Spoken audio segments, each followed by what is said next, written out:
So this is one of the best extension in internet that will make your experience butter smooth.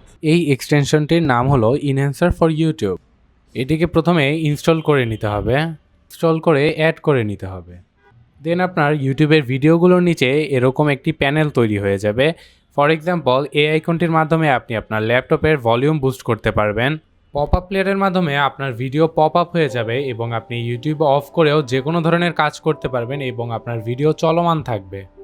Camera আইকনটির মাধ্যমে আপনি ভিডিওর যে কোনো পার্টের স্ক্রিনশট নিতে পারবেন জাস্ট এক ক্লিকেই। দেন এই স্পিড আইকনটির মাধ্যমে আপনি আপনার ভিডিওর স্পিড কমাতে বা বাড়াতে পারবেন এবং সেটির জন্য জাস্ট আপনার মাউসের হুইলটিকে স্ক্রোল করতে হবে। ফিল্টার আইকনের মাধ্যমে আপনি ভিডিওকে ব্লার করতে পারবেন এবং ব্রাইটনেস কমাতে এবং বাড়াতে পারবেন। এছাড়াও বিভিন্ন ধরনের অপশন এখানে রয়েছে। For more informative videos like this, do follow and do subscribe my channel.